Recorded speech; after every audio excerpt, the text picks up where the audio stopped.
Halo guys, maaf baru bisa upload karena aku lagi sibuk sama kerjaan utama, tapi syukurlah masih sempat bikin video ini. Dan semoga kalian bisa menikmati ceritanya ya.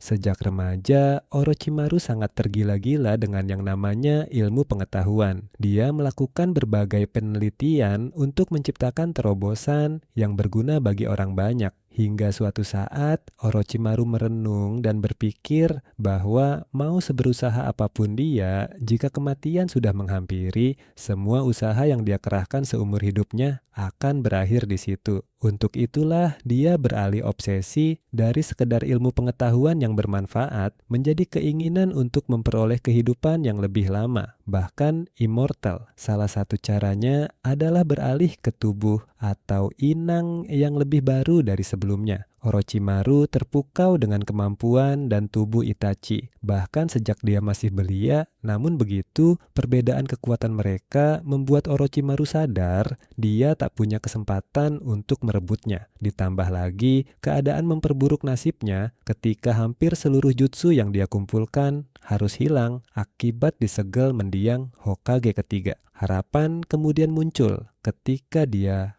menemukan calon inang yang baru, yang bahkan punya potensi lebih baik dari Itachi. Inang baru tersebut tak lain adalah adik Itachi, Uchiha Sasuke. Namun setelah kesabaran beberapa tahun, dia melatih dan merawat Sasuke, kini nyawanya berada di ujung tangan Sasuke. Memang benar bahwa Sasuke hidup hanya dengan satu tujuan, yaitu menghukum Itachi dengan kematian. Untuk itulah dia melakukan cara apapun yang bisa membuatnya jadi lebih kuat dari Itachi. Salah satunya dengan berlatih di bawah Orochimaru. Namun saat sadar bahwa Orochimaru sudah memberikan semua yang dia bisa ajarkan, maka persyaratan untuk memberikan tubuhnya sebagai imbalan tak perlu lagi dia lakukan. Ditambah lagi Sasuke muak dengan Orochimaru karena menjadikan nyawa manusia hanya seharga mainan anak-anak. Hal yang sama yang dilakukan Itachi kepada klannya sendiri. Karena tak punya pilihan lain, Orochimaru berusaha membalikkan keadaan dengan mencoba langsung melakukan Tensei no Jutsu untuk merebut tubuh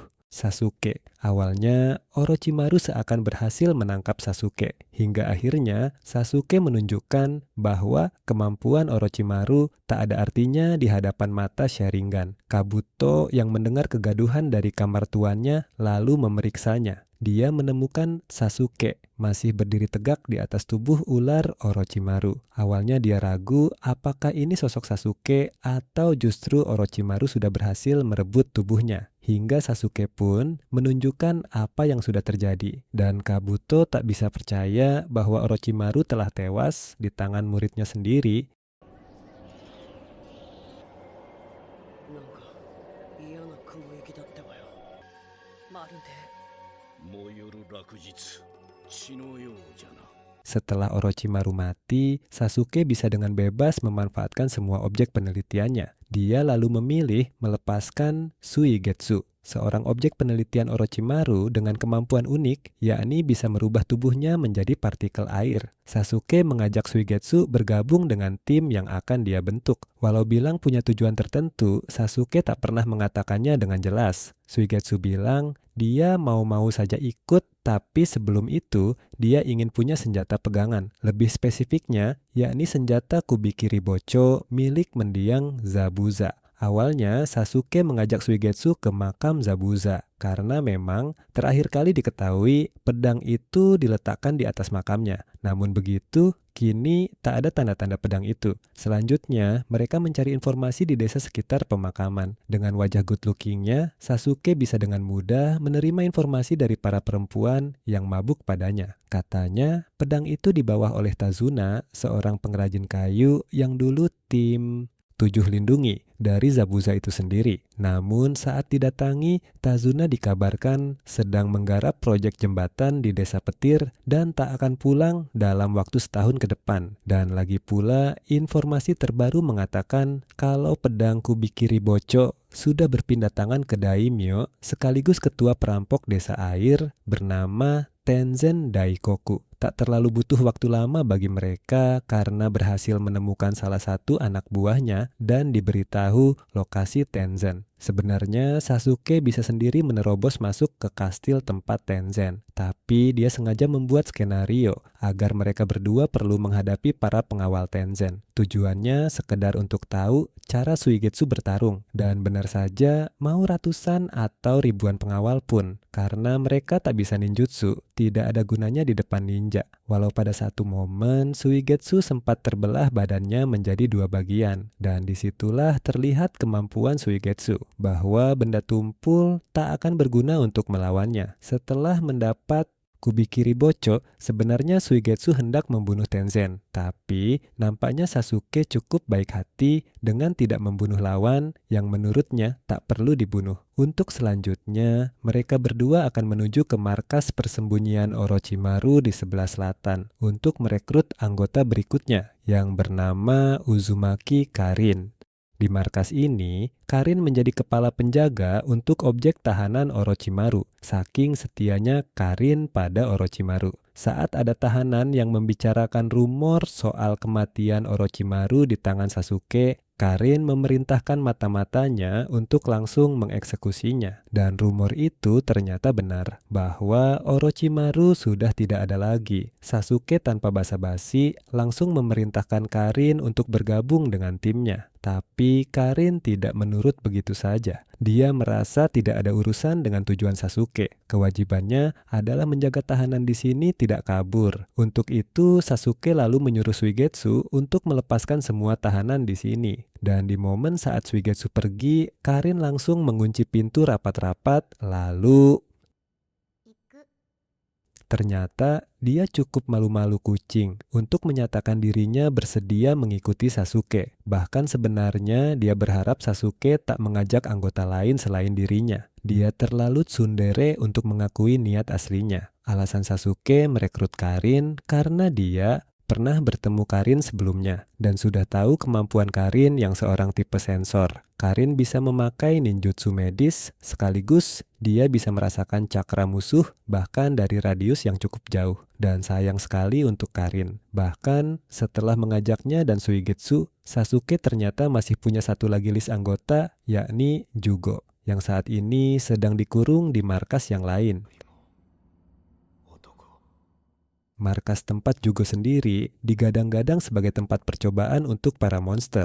Orang-orang di sana dapat berubah wujud menyerupai monster akibat menggunakan tanda kutukan yang diberikan Orochimaru. Dan Jugo adalah orang pertama yang mendapat tanda itu. Saat ini, Jugo menjadi pribadi yang lebih memilih mengurung dirinya. Karena jika dia keluar, lalu kehilangan kesadarannya akibat tanda kutukannya menyala, dia akan membabi buta menghabisi orang lain. Di sisi lain, sebenarnya Jugo tak pernah berniat melukai orang lain. Dulu dia akhirnya bisa berani keluar ketika dia bersama Kimimaro, karena berkat Kimimaro lah segel kutukannya dapat dikontrol. Setelah 1 hari perjalanan, Sasuke dan yang lain akhirnya tiba di markas utara. Di sana nampak sudah tak ada penjagaan, yang ada mereka dihadang para monster yang dapat dengan mudah mereka lumpuhkan. Sebenarnya mereka bisa saja menghabisinya, namun Sasuke bilang ke Suigetsu untuk sekedar melumpuhkan mereka. Setelahnya mereka lanjut masuk ke kurungan Jugo. Di dalam ruangan yang bercabang ini, kemampuan Karin sangat berguna karena dia bisa merasakan cakra orang lain.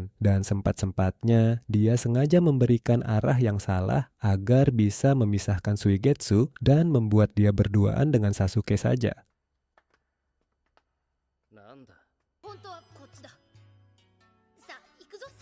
Saat baru membuka kurungan Jugo, ternyata Jugo sudah bersiap untuk menyerang siapa saja yang membuka pintunya.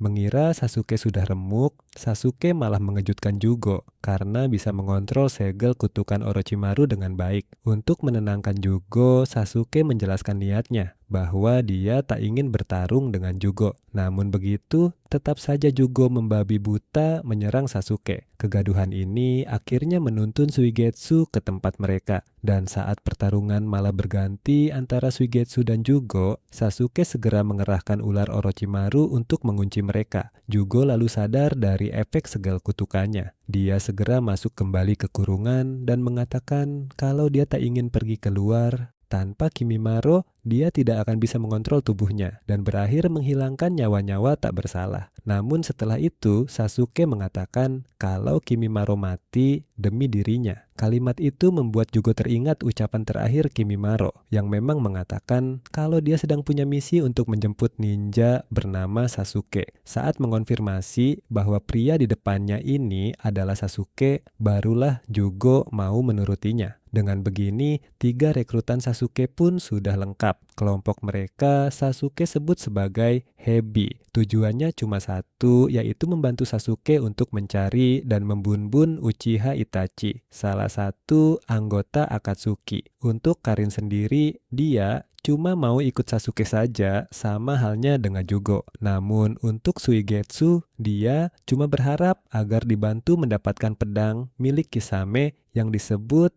pedang Samehada. Di sisi Konoha, informasi mengenai kematian Orochimaru juga tersampaikan ke Hokage berkat Jiraiya. Naruto dan Sakura dikumpulkan ke kantor dan diberitahu hal itu. Karenanya Naruto mengira kalau berarti Sasuke akan segera kembali ke Konoha. Namun tentu saja dia salah. Karena Sasuke mungkin tak akan pernah pulang kecuali jika sudah membunbun Itachi. Untuk itulah Tsunade kembali akan mengerahkan tim untuk menghentikan Sasuke sebelum kemungkinan dia akan mati di tangan Itachi.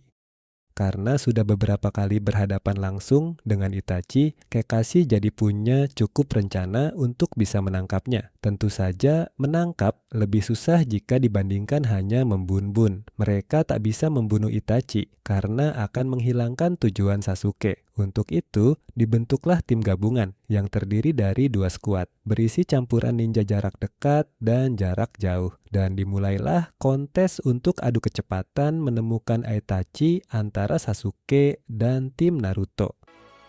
よっしゃ行くってばよ。ではこれより内葉イタチの探索および拘束任務を命ずる。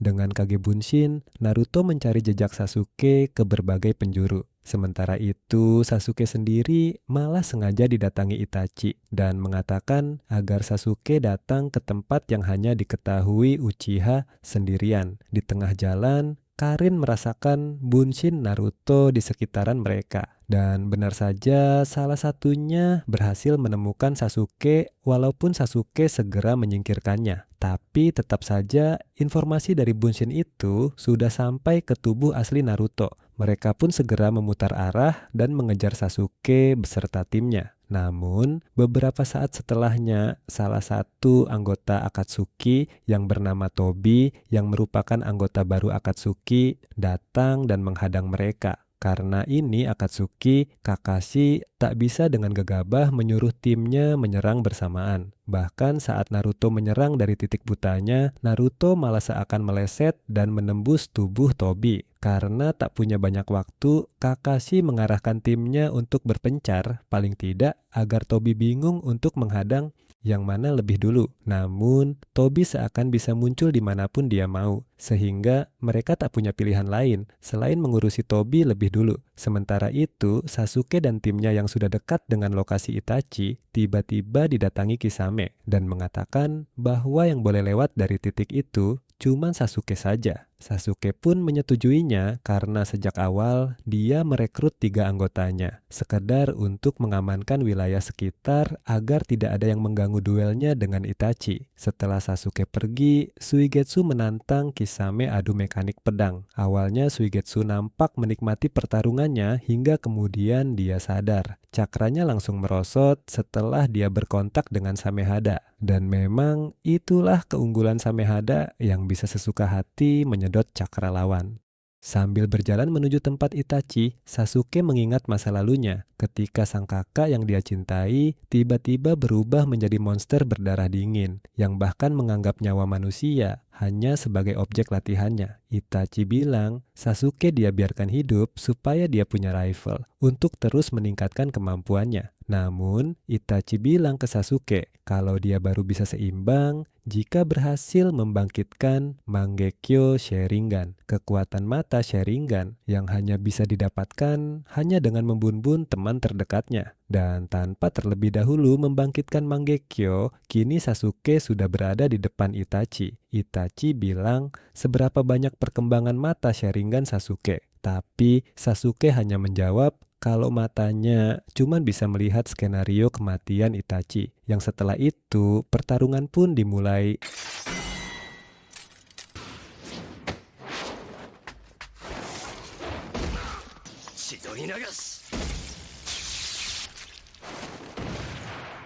Dan setelah Sasuke berhasil menusuk Itachi serta mengira dia sudah menang, ternyata Sasuke baru saja masuk ke genjutsu Itachi. Serta yang dia tusuk tak lain cuma burung gagak miliknya. Tapi Sasuke segera membalikkan keadaan dengan tiba-tiba muncul di belakang Itachi lalu menusuknya. Di situ Sasuke bertanya tentang siapa satu orang lagi yang membantunya menamatkan seluruh klan Uchiha. Karena Sasuke yakin sekuat apapun Itachi tak mungkin dia bisa sendirian. Dan Itachi pun mengakuinya di malam kelam itu dirinya dibantu oleh Uchiha Madara. Tentu saja Sasuke tak percaya, karena secara matematis umur manusia Madara seharusnya sudah lama mati. Tapi itulah yang dikatakan Itachi. Setelah mereka akhirnya berhenti bermain-main dengan adu genjutsu, Itachi menceritakan sedikit kisah dari masa lalu mengenai Uchiha Madara. Diceritakan sebelum terbentuknya desa, Madara punya adik laki-laki yang setiap saat menjadi rekan berlatihnya. Keduanya memutuskan untuk mencoba mempraktekkan isi prasasti Uchiha, bahwa dengan membunuh teman paling berharganya, mereka bisa mendapat Mangekyo. Dan benar saja, baik Madara dan adiknya benar-benar punya Mangekyo. Tapi mata ini tetap punya resiko, di mana makin banyak kali digunakan, maka mata itu akan kehilangan cahayanya dan perlahan akan menuju kebutaan. Berbagai pengobatan sudah coba dicari, namun Madara yang terlalu banyak memakai Mangekyo akhirnya jadi buta. Hingga suatu saat, keserakahan di diri Madara membuatnya tega mencuri mata adiknya sendiri, yang tanpa disengaja perampasan mata adiknya ini menjadi jawaban bahwa Mangekyo bisa jadi tanpa batas setelah mengambilnya dari orang lain. Singkat cerita, Madara lalu bekerja sama dengan Hashirama dan membentuk desa Konoha yang di tengah itu terjadi konflik hingga menyebabkan Madara kalah saing dengan Hashirama. Untuk itu, dia membangun organisasi Akatsuki dan beberapa kali mencoba merebut Konoha, seperti halnya kejadian 16 tahun lalu, di mana Madara mencoba mencuri Kyuubi namun berakhir digagalkan Yondaime. Dan dari sini, Itachi menganggap Madara adalah aib bagi klan Uchiha atas kegagalannya. Sedangkan hanya Itachi lah yang yakin bisa melampaui Madara, yang tak lain adalah dengan mengambil mata Sasuke. Setelah tahu pasti alasan Itachi membantai klannya sendiri, Sasuke pun bisa dengan yakin untuk segera balas dendam. Pertarungan mereka pun dibuka dengan adegan beradu shuriken.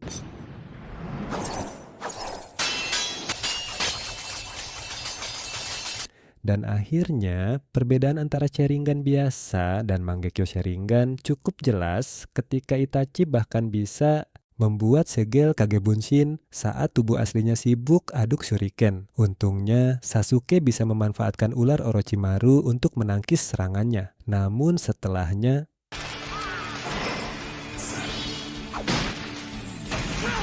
setelah pergerakan Sasuke terkunci, Itachi pun dapat dengan leluasa untuk mengambil salah satu mata Sasuke. Pertarungan mereka berdua disaksikan Zetsu dari atap bangunan. Setelah mata kirinya tercuri, Sasuke mengaktifkan segel kutukannya, yang sejenak membuat Itachi menjauh. Tapi setelah itu,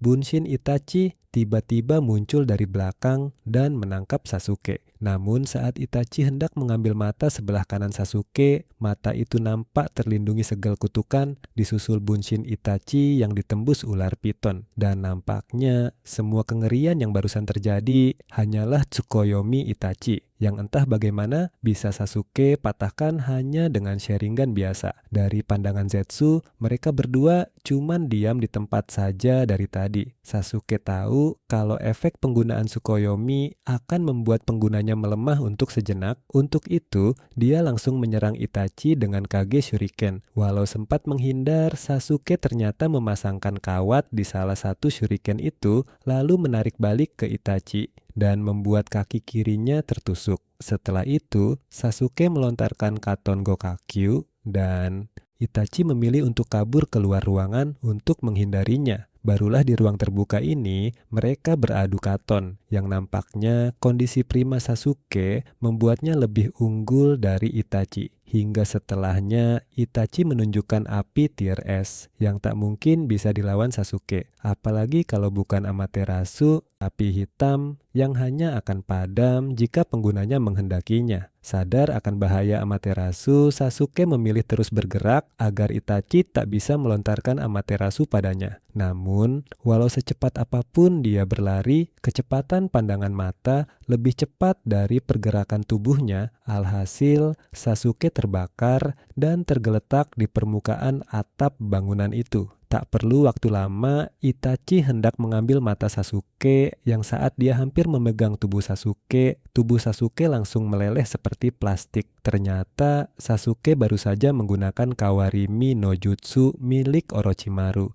Dia kabur ke dalam bangunan sambil menunggu pergerakan Itachi. Dari bawah, Sasuke melepaskan Katon Goryuka no Jutsu, bukan cuma sekali hingga efek jutsu itu membuat lubang besar di bangunan itu. Sementara Itachi masih belum selesai dari efek penggunaan Tsukuyomi dan Amaterasu, Sasuke malah menggertak dan bilang akan segera memakai jutsu terakhirnya. Tapi Itachi membalas, itu cuma omong kosong. Di matanya terlihat jelas kalau Sasuke sudah tak menyisakan sedikit pun cakra di tubuhnya. Yang hal itu ternyata tak dibantah Sasuke. Diiringi hujan dan petir yang mulai menyambar, Sasuke mengakui kalau jutsu Katon barusan adalah penggunaan cakra terakhirnya. Tapi dia masih punya jutsu rahasia yang seperti halnya Amaterasu, jutsu ini tak mungkin bisa Itachi hindari.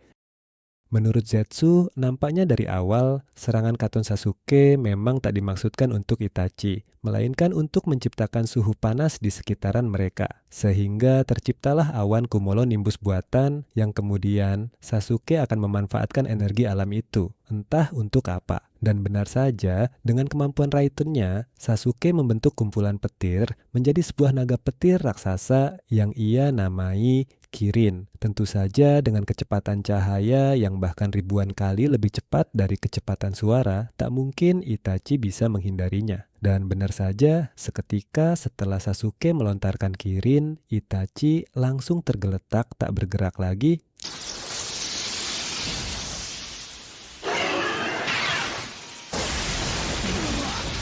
Begitu pula Sasuke, dia langsung bernafas ngos-ngosan karena memang cuma stamina yang tersisa di tubuhnya. Namun baru beberapa detik setelahnya, Itachi bangkit dan mengatakan bahwa dia masih punya kartu as terakhirnya. Dari tubuhnya terbentuk sebuah jubah menyerupai raksasa lengkap dengan pedang dan benda menyerupai tameng.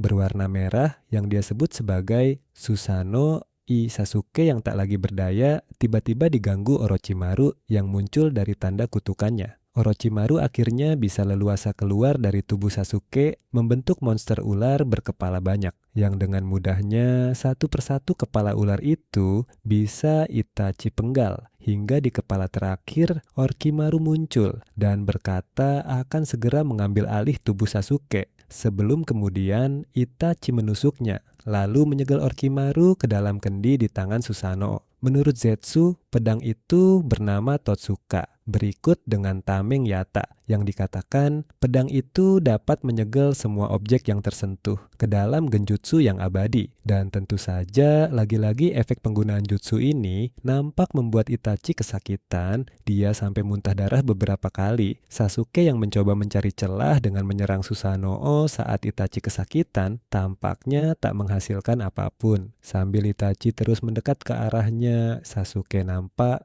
cuma bisa pasrah sambil gemetaran. Sambil mengatakan sesuatu, Itachi menyentuh dahi Sasuke, seperti kebiasaan lamanya. Zetsu yang mengira Itachi sudah menang, ternyata Itachi malah tumbang, disusul Susanoo-nya yang juga menghilang. Entah bagaimana Itachi malah tewas, yang jelas Zetsu menganggap kemampuan Itachi seharusnya jauh lebih hebat dari ini. Dari awal saja, Itachi seakan dengan sengaja membiarkan Sasuke melukainya, yang berujung dia kehilangan banyak darah dan pergerakannya jadi terbatas. Setelah memastikan Itachi tewas, Sasuke bisa dengan tenang membaringkan tubuhnya yang lelah. Di sisi lain, tim gabungan Kakashi dan yang lain tetap saja tak bisa melewati hadangan Tobi. Berbagai formasi serangan sudah coba mereka lakukan, tapi Kiba dan Naruto merasa kalau semua serangan mereka meleset. Tapi kesimpulan itu segera berubah setelah Shino yang sudah memastikan dirinya berhasil menangkap Tobi, namun tiba-tiba Tobi menghilang begitu saja. Kakashi bilang, selama ini serangan mereka tak pernah meleset, melainkan Tobi yang bisa tembus serangan fisik dengan kemungkinan dia bisa menggunakan Jikukan no Jutsu. Setelah itu, Zetsu datang ke tempat mereka dan mengabarkan akan berakhirnya pertarungan Sasuke dan Itachi. Berbeda dengan yang lain yang terkejut, Tobi nampak sudah memperkirakan hasil pertarungan itu. Dengan itu, menjadi penanda untuk Tobi meninggalkan mereka semua. Yang setelahnya, Kakashi bergegas mencari titik tertinggi guna menemukan tempat Sasuke. Dibantu Hinata yang memastikan lokasinya dengan Byakugan, mereka pun segera menyusul Sasuke dengan kecepatan penuh. Ternyata karena jarak mereka berkisar 10 km, Tobi dan Zetsu yang terlebih dahulu tiba di sana. Setelah mengamankan Sasuke dan mengambil mayat Itachi, Zetsu mengabarkan informasi ini ke Karin dan yang lain. Sedangkan Kisame untuk sejenak akan berbelasungkawa dengan pergi menyendiri. Tim Kakashi yang tiba di lokasi tak menemukan Sasuke atau apapun, selain bongkahan batu dan tembok yang sudah porak-poranda, menyisakan sisa-sisa kebrutalan pertarungan sesama pengguna Sharingan. Di sisi lain, Sasuke yang baru sadar kini sudah berada di tempat persembunyian Tobi. Dari balik kegelapan, Tobi memulai pembicaraan dengan memberikan ucapan selamat ke Sasuke karena berhasil mengalahkan Itachi. Awalnya Sasuke nampak tak tertarik untuk menyimak Tobi hingga Tobi mulai mengatakan kalau Sasuke tak tahu apa-apa soal kebenaran Itachi. Ketika Tobi mengatakan bahwa dia adalah sisa klan Uchiha yang selamat, lalu menunjukkan Sharingan-nya, tiba-tiba mata kiri Sasuke mengaktifkan Mangekyo dan mengeluarkan Amaterasu yang langsung mengenai Tobi. Tobi langsung berteriak kesakitan sebelum kemudian kembali tenang. Sasuke sendiri tak tahu bagaimana bisa dia mengeluarkan Amaterasu, tapi Tobi langsung menjelaskan kalau itu adalah Amaterasu milik Itachi yang ia tanamkan ke Sasuke, yang tujuannya adalah untuk melindungi Sasuke.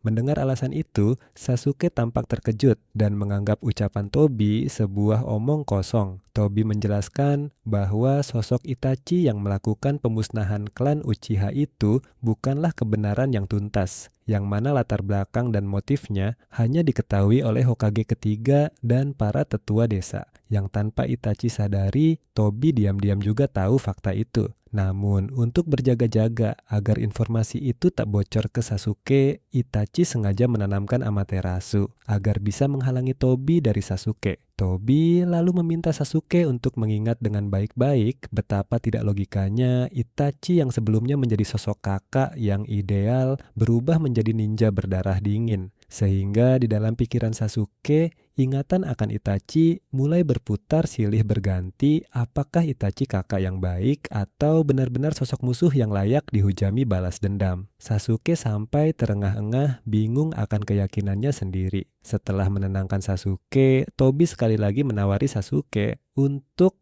mendengarkan fakta asli di balik apa yang sudah Itachi lakukan semasa hidupnya. Namun, Sasuke juga perlu mendengar asal-usul yang membuat Itachi pada akhirnya harus menjalankan misi pembasmian klannya sendiri. Setelah Sasuke rileks, Tobi membuka ceritanya dengan asal-usul terbentuknya Konoha. Diceritakan bahwa dulu tidak ada yang namanya negara besar seperti Konoha, Suna, dan lainnya. Masyarakat hidup dalam masing-masing klan yang menanunginya. Di wilayah Konoha sendiri, ada 2 klan yang menonjol karena kekuatan mereka yang tak lain adalah klan Senju dan klan Uchiha. Mereka sering berkonflik hingga menumpahkan darah satu sama lainnya. Singkat cerita, Tobi yang mengaku sebagai Madara ini mengatakan kalau dia diangkat menjadi kepala klan Uchiha, yang kemudian adiknya memberikan matanya secara sukarela sebagai syarat terbentuknya Mangekyo Sharingan yang permanen. Namun setelah pengorbanan terjadi, Hashirama sebagai perwakilan klan Senju menawarkan perdamaian dengan dibentuk negara bersama.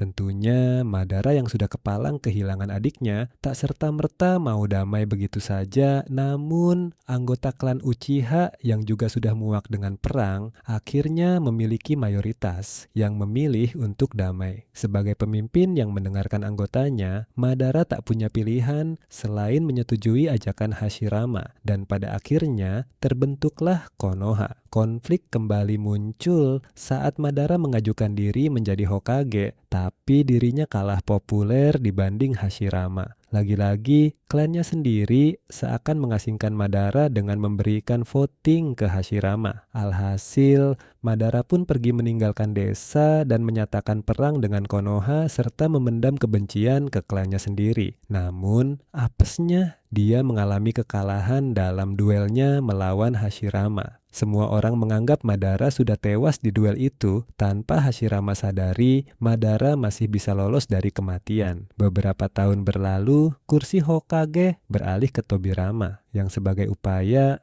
memberikan kepercayaan ke klan Uchiha. Dia memberikan wewenang klan Uchiha sebagai pemegang jabatan kepolisian Konoha. Untuk sementara, kehidupan Konoha mengalami masa-masa damainya hingga tiba ke momen saat Madara kembali mengutamakan egonya dan mengacaukan Konoha dengan Kyuubi. Para tetua desa sendiri menuduh klan Uchiha secara umum sebagai dalang dari insiden ini, padahal ini murni cuma ulah Madara sendirian. Akhirnya, klan Uchiha diasingkan ke sisi luar desa, membuat gesekan kepercayaan dan perasaan tersisihkan kian tumbuh membesar. Hingga pada akhirnya, klan Uchiha merencanakan kudeta untuk mengambil alih desa. Para tetua yang sudah sadar akhirnya menempatkan mata-mata di Uchiha. Si mata-mata itu tak lain adalah Uchiha Itachi. Dan disinilah kehidupan bak neraka Itachi dimulai. Di sisi lain, ayah Sasuke sekaligus sang otak yang akan memimpin klan Uchiha melakukan kudeta juga memberikan misi Itachi untuk memata-matai Konoha dengan memanfaatkan keanggotaannya sebagai Anbu, sehingga Itachi punya pekerjaan sebagai dobel mata-mata. Sasuke tentu heran kenapa Itachi lebih memilih mengkhianati klannya sendiri dan berpihak ke Konoha. Tentu saja ini karena Sasuke tak pernah mengalami kengerian berada di tengah peperangan. Berbeda dengan Itachi yang sejak usia 4 tahun sudah berdiri di atas tumpukan tubuh korban Perang Dunia Ketiga. Dia memilih melindungi Konoha dan terpaksa mengorbankan klan Uchiha. Karena jika informasi kudeta Uchiha terdengar hingga keluar desa, desa lain tentu akan memanfaatkan momentum ini dan menyerang Konoha. Yang bukan tidak mungkin, Perang Dunia Keempat akan meletus. Hokage ketiga sebenarnya mencoba untuk melakukan mediasi dengan klan Uchiha. Namun waktu nampaknya berkehendak lain, Itachi pun menerima misi super rahasia, yakni membunbun seluruh anggota klan Uchiha yang dalam prosesnya dia tahu keberadaan Madara dan memanfaatkan dendam masa lalunya ke klan Uchiha. Dari situ, Itachi akhirnya melaksanakan misi di malam kelam itu. Dengan catatan, Itachi meminta perlindungan untuk Sasuke dan mengancam akan membocorkan informasi Konoha ke negara lain jika ada apa-apa pada Sasuke. Dan bahkan setelah menyelesaikan misinya, Itachi masih mengabdikan dirinya untuk Konoha dengan cara menjadi mata-mata di organisasi paling berbahaya, yakni Akatsuki. Pada saat Hokage ketiga wafat, dia menampakkan dirinya ke Konoha setelah sekian lama, tujuannya untuk memberi peringatan ke Danzo dan koloninya bahwa dia masih hidup. Walau sempat menyimak dengan seksama, Sasuke kembali memuntahkan cerita Tobi secara mentah-mentah. Dia menganggap semua ini cuma omong kosong karangan Madara alias Tobi saja. Sasuke merasa berkali-kali hampir terbunuh oleh Itachi, yang bahkan dalam pertarungan sebelumnya dia menggunakan semua potensi Mangekyo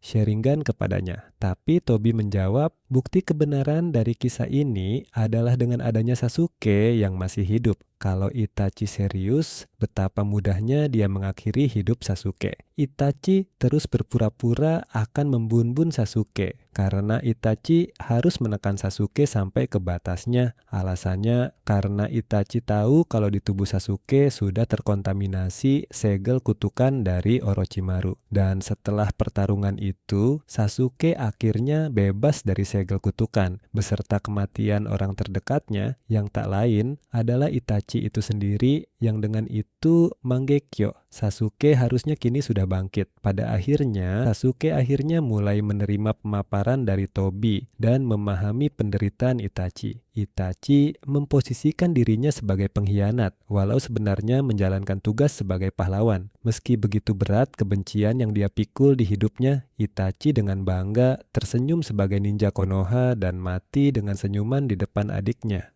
Namun, sayang, karena kebenaran yang niatnya Itachi kubur ini akhirnya terkuak, Sasuke yang seharusnya akan kembali ke Konoha. Karena tujuan balas dendamnya sudah usai, malah kini berbalik akan menuntut balas dendam ke Konoha. Dan arc balas dendam Sasuke pun berakhir di sini.